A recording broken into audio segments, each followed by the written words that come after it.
주신 말씀은 사무엘상 8장 7절 한 절 말씀입니다. 사무엘상 8장 7절 한 절 말씀 우리 함께 봉독하도록 하겠습니다. 사무엘상 8장 7절의 말씀입니다. 우리 함께 봉독합시다. 여호와께서 사무엘에게 이르시되 백성이 네게 한 말을 다 들으라. 이는 그들이 너를 버림이 아니요 나를 버려 자기들의 왕이 되지 못하게 함이니라. 아멘. 오늘도 우리 주님과 함께 이 복된 날 시작하시는 우리 모든 성도님들, 하나님께서 하늘의 크신 은혜와 평화 가득 부어주시길 주님의 이름으로 간절히 기원합니다. 오늘 본문의 말씀 통해서 왕정체제의 위험성, 이런 제목으로 함께 은혜 나누도록 하겠습니다. 사무엘은 하나님께 소명을 받은 이후에 이스라엘 모든 백성들 앞에 신뢰받는 지도자로 우뚝 섰습니다. 사무엘상 4장 1절에 보면요, 사무엘이 하는 모든 말들에 대해서 이스라엘 백성들이 주의하여 또 유의 깊게 들었다, 그런 표현이 있습니다. 그의 말은 곧 하나님께서 그 시대를 향한 말씀으로 인식되어 많은 백성들이 듣고 따랐습니다. 이 사무엘 선지자가 소명을 받은 이후에 주력했던 일들 중에 하나는 바로 이스라엘 백성들 사이에 횡행했던 우상 숭배를 척결하는 일이었습니다. 가나안 땅에 정착한 이후로 사사시대 내내 보여줬던 이스라엘의 행태는 가나안화였습니다. 가나안화는 가나안의 이방 민족들과 함께 섞여 살면서 그들의 그 종교화, 문화를 나도 모르게 받아들여서 그들의 영향을 받았던 그런 현상을 가리키는 말입니다. 그렇게 사사시대 내내 가나안화와 싸웠던 이스라엘 백성들이었기에 사무엘은 무엇보다도 그 우상을 척결하는 일에 힘을 썼습니다. 그리고 또 다른 한편으로는 당시 이스라엘 백성들에게 가장 큰 위협이 된 민족이 누구였냐? 블레셋이라는 민족이었습니다. 이 블레셋이라고 하는 민족은 지중해 해안가 연안에 주로 거주하고 있었던 백성들이죠. 이스라엘 백성들이 출애굽한 이후에 곧장 이 가나안 땅으로 들어오기 위해서는 사실 이 지중해 연안 해안도로를 따라 곧장 가나안으로 오면 그게 가장 빠른 길이었습니다. 그러나 실상 그곳을 갈 수 없었던 이유는 블레셋 민족이 그 가나안 지중해 연안 해안도로를 이제 장악하고 있었기 때문이었습니다. 그 지중한 해안가에 있었던 블레셋 민족들은요, 무역업을 통해서 굉장히 부흥했던 그런 민족이고, 뿐만 아니라 당시에 가나안 지역 이 여러 민족들 중에서도 이 철기 문화가 일찍부터 발달했던 민족입니다. 그래서 무기를 보더라도요, 그들은 철로 무기를 만들었어요. 그러니까 이제 가나안 백성들의 대다수 민족들이 당시에는 이 청동기 문화권에 아직도 젖어 있는 상태였는데, 이 블레셋은 일찍부터 철을 잘 사용했던 민족이라 군사력도 굉장히 강력했다, 이렇게 이해할 수 있습니다. 이 블레셋과의 여러 에피소드 중에 사무엘 시대에 가장 중요했던 에피소드는 이 언약궤를 빼앗겼던 일입니다. 우리 잘 알고 있습니다. 언약궤를 빼앗겼지만 이 블레셋 민족들이 그 언약궤를 가져다가 이 다곤 신상 신전 안에다가 들여다 놓잖아요. 무슨 일이 일어납니까? 다곤 신상이 그 앞에 엎드려져서 그 신상이 목이 잘려나가고 팔이 잘려나가고 이런 현상을 겪고, 또 이 언약궤가 있는 곳마다 이 블레셋 백성들에게 이 전염병이 나타나서 여러 위험이 나타나서 결국 그들이 그걸 도저히 그대로 가지고 있지 못해서 다시 돌려주는 그런 일까지도 있었습니다. 사무엘은 이 블레셋과의 이 대적 관계 속에서 우위를 점하는 그런 지도를 발휘했습니다. 그래서 앞서 우리가 읽지는 않았지만 사무엘이 이스라엘을 다스리는 동안 블레셋이 감히 이스라엘 백성들을 함부로 넘보지 못했습니다. 이랬던 이 탁월한 지도를 발휘했던 사무엘도 나이는 들기 마련이에요.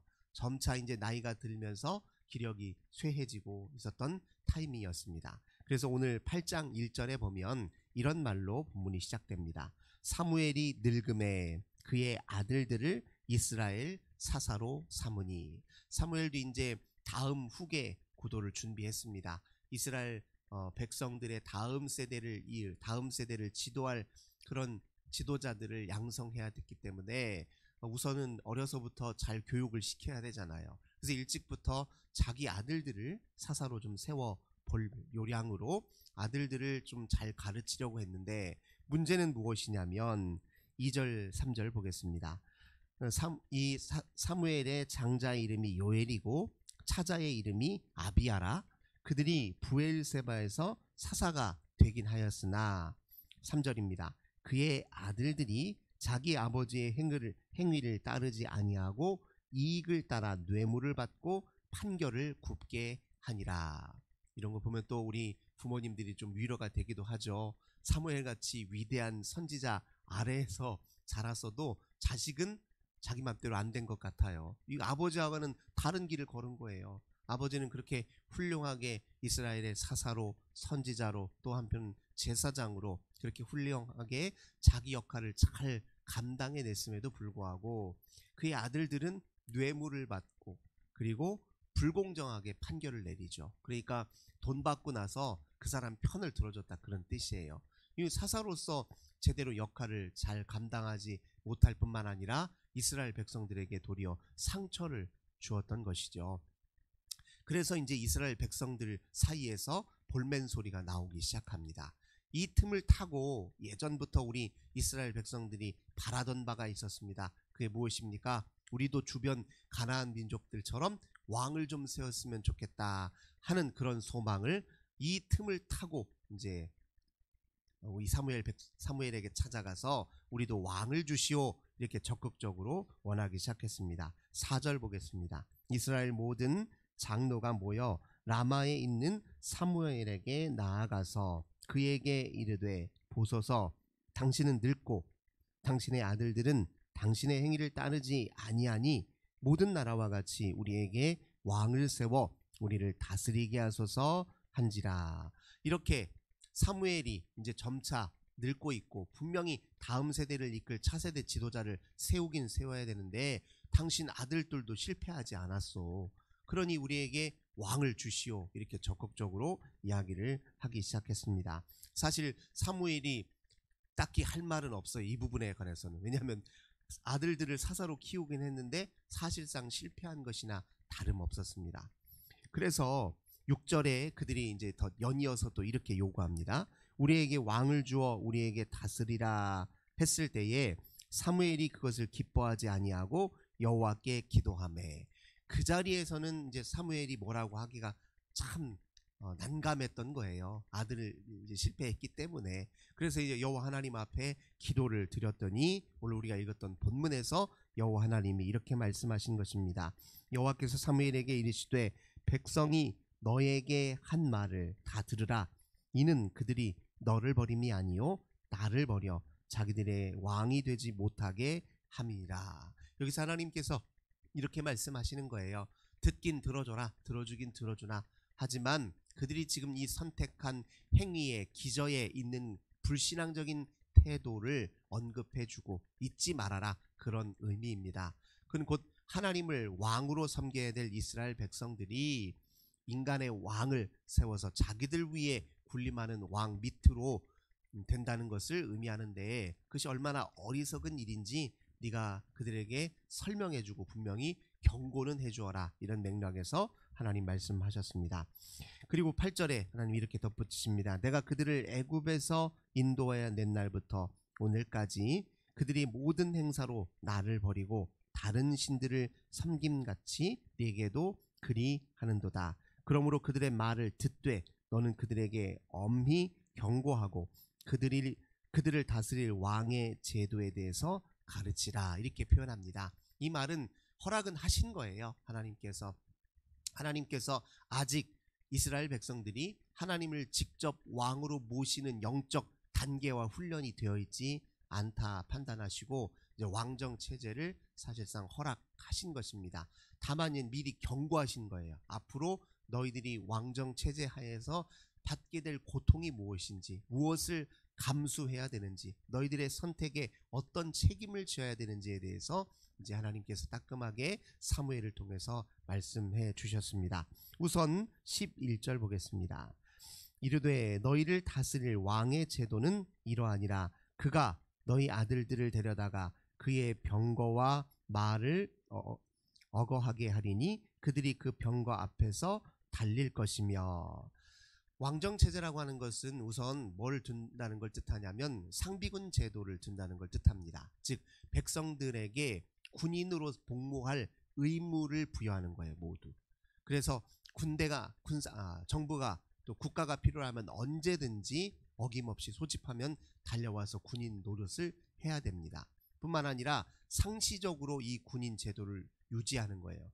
평소에도 아무 전쟁이 없을 때에도 혹시 이런 전쟁을 대비해서 미리미리 준비하고 늘 왕 곁에서 이제 군인으로 사는 아들들, 그런 아들들을 이제 곁에 두는 걸 이제 상비군 제도라고 합니다.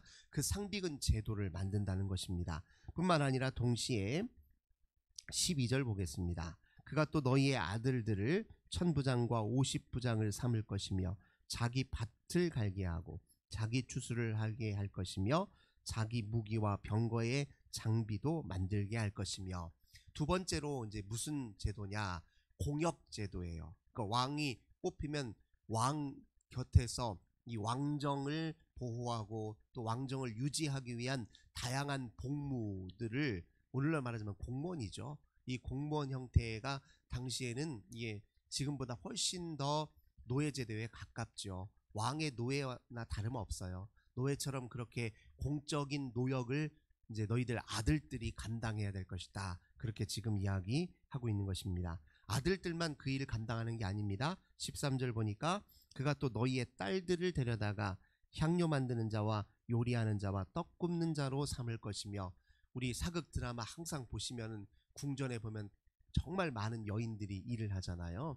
그래서 다 왕의 노예입니다. 그렇게 이제 그렇게 너희 딸들도 공적인 노역을 감당해야 될 것이다. 그렇게 표현하고 있습니다. 15절 16절 그가 또 너희의 곡식과 포도원 소산의 11조를 거두어 자기 위에 관리와 신하에게 줄 것이며 그가 또 너희의 노비와 가장 아름다운 소년과 나귀들을 끌어다가 자기 일을 시킬 것이며 너희의 양떼의 10분의 1을 거두어 가리니 너희가 그의 종이 될 것이라. 바로 핵심은 여기에 있는 거예요.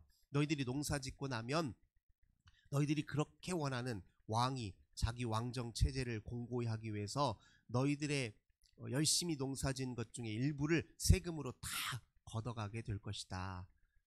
그 중에 10분의 1도 거두어가게 될 것이다. 이렇게 이야기합니다. 당연하지요. 왕정 체제의 근간을 이루고 있는 것이 또 무엇입니까? 세금 제도예요. 세금 제도가 있어야 왕정 체제를 유지할 수 있는 것 아닙니까? 그게 이렇게 이런저런 감수해야 될, 앞으로 책임을 져야 할 몫이 무엇인지에 대해서 이제 명확하게 설명을 하고 있는 것입니다. 실제로 이스라엘 역사 속에서 이스라엘 백성들이 잘못 세워진 왕 때문에 얼마나 많은 고통을 겪습니까? 그 이야기가 이제 열왕기 상하의 이야기예요. 우리가 잘 알고 있는 이 다윗 왕도 비교적 이스라엘의 여러 왕들 중에서 가장 모범적인 왕이다. 그렇게 표현하고 있지만 다윗 왕의 말년도 여러 풍비박산이 일어나잖아요. 아들들 사이에 칼부림이 있고 또 아들이 또 쿠데타를 일으켜서 다윗은 쫓겨나가게 되고 이런 여러 어려움들이 있잖아요. 그런 어려움을 겪었을 뿐만 아니라 솔로몬 왕 때도 우리한 참 굉장히 위대한 왕으로 여겨지지만요. 이 왕정 체제 하에서 솔로몬이 이스라엘 백성들에게 보여줬던 고통도 만만치가 않습니다. 나중에 솔로몬이 죽고 나서 왜 나라가 둘로 쪼개집니까? 그 가장 근본적인 이유는 솔로몬이 왕으로 있는 동안에 그들이 이스라엘 일부 백성들 중에 너무나도 많은 고통을 당한 백성들이 있어요. 예를 들면 솔로몬 왕 시기에 굉장히 많은 건축물들을 세웁니다. 그때 성전만 세워진 게 아니에요. 성전보다 더 화려한 궁이 다시 만들어져요. 도시 전체를 재정비하면서 갖가지 건축물들을 세우는데, 그때 그걸 세울 때 어떤 사람들이 주로 노동력을 발휘했겠습니까? 물론 이방인들도 와서 일을 했겠죠. 그러나 이스라엘 지파 백성들도 그 노역에 함께 같이 참여합니다. 얼마나 힘드냐고요. 그 다음에 갖가지 도시를 정비하고 문화를 재정비하면 얼마나 많은 돈이 들어요? 그 돈 다 어디서 나옵니까? 이스라엘 백성들이 농사 지은 거에 있어서 나온 거예요. 그래서 일부 백성들이 솔로몬에게 와서 솔로몬이 죽고 난 이후에 막 하소연하는 거예요. 우리 이렇게 솔로몬 왕 밑에서 엄청나게 고통과 괴로움을 겪었으니 그 다음 세워질 왕은 좀 그 일들로부터 우리를 좀 줄여주시고 고통으로부터 우리를 좀 자유케 해주시오. 세금도 좀 덜 걷고 우리 아들 좀 데려다가 부려먹는 일 좀 줄여주십시오 하고 일부 그렇게 와서 요구를 했단 말이에요. 우리가 아는 것처럼 솔로몬 다음 왕이 누구입니까? 르호보암 왕이었어요. 근데 이 르호보암 왕이 어떻게 대응을 했습니까? 그 말을 들어주고, 아유, 우리 아버지 왕 때에 이렇게 고생 많이 했으니까 내가 이제 다음 왕위를 물려받은 이후에는 내가 당신들에게 이렇게 힘을 좀 덜어주겠소. 이렇게 하면 얼마나 좋아요? 그런데 오히려 더 뭐라고 얘기를 하냐면 우리 아버지가 했던 일보다 아마 더 감당해야 될 것이라고 호되게 질책을 하며 돌려보냈단 말이에요. 그래서 거기에 반감을 했던 11지파가 서로 연합을 이루어서 자기들 나름의 왕을 따로 세운 왕이 누굽니까? 여로보암 왕이에요. 그래서 나라가 그렇게 둘이 갈라지게 됩니다. 이게 바로 이제 왕정 체제가 가지고 있는 근본적인 위험성이에요.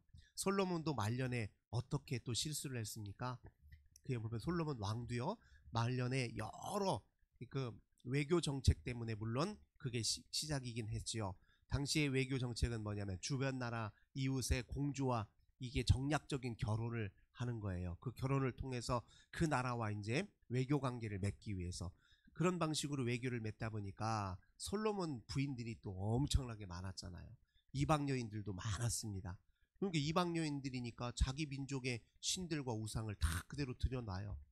그러다 보니까 솔로몬도 자기도 모르게 우상을 겸하는 그런 죄악을 범하게 되었던 것이죠. 그러니까 이게 왕정 체제가 가지고 있는 다 위험성이에요. 이걸 이미 사무엘을 통해서 이스라엘 백성들에게 다 경고해 줬어요. 그럼에도 불구하고 왕을 달라 이스라엘 백성들은 요구했습니다. 그러니까 이스라엘 백성들은 그렇게 참 영적으로 볼 때 여전히 무지하고 연약한 존재들이었습니다.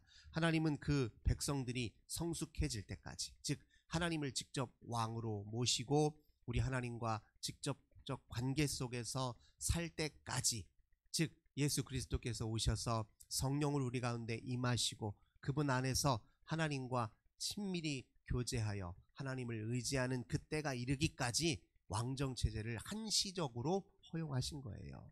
대신에 왕을 세울 때 여러 조건을 내세웁니다. 왕은 반드시 첫 번째 무엇을 기억해야 됩니까? 나는 하나님의 대리 통치자다. 하나님이 진짜 왕이신데 내가 하나님의 통치를 일부 위임받아 대리하는 통치자이니 나는 하나님의 법대로 통치해야 돼요. 하나님의 율법과 말씀에 근거하여 나라를 다스려야 될 책임이 바로 이스라엘 왕들에게 부여되어 있었습니다. 하나님이 이제 왕을 제대로 세워서, 즉 왕이 하나님께 온전히 순복함으로 왕정 체제의 폐해를 조금이라도 줄여보려고 하나님이 그렇게 일하셨으나 우리가 잘 아는 것처럼 이스라엘의 역대 왕들은 그 일에서 실패를 했던 것이죠. 우리가 이런 역사를 보더라도 왕정 체제가 가지고 있는 근본적인 이런 한계를 다시 한번 보게 됩니다. 이것이 교훈하는 바는 매우 분명하고 선명합니다. 우리는 하나님을 왕으로 모셔야 하는 사람들입니다. 세상에 여러 법과 제도들이 있지만 우리는 하나님 나라의 법을 통해서 이 세계를 늘 재점검할 필요가 있습니다. 법과 제도를 무조건 지켜야 하는 것도 아닙니다. 때로 그것이 위법한 것이고 백성들의 삶에 위해한 것이라면 우리는 정의의 목소리를 낼 필요도 있어요. 역사 속에서 정말 수많은 사람들이 자기 양심과 또 하나님의 법에 근거하여 이 세상에 잘못된 것을 잘못이다, 아니요라고 용기 있게 선포했기 때문에 사실 인류의 역사는 끊임없이 발전했다 해도 과언이 아닙니다.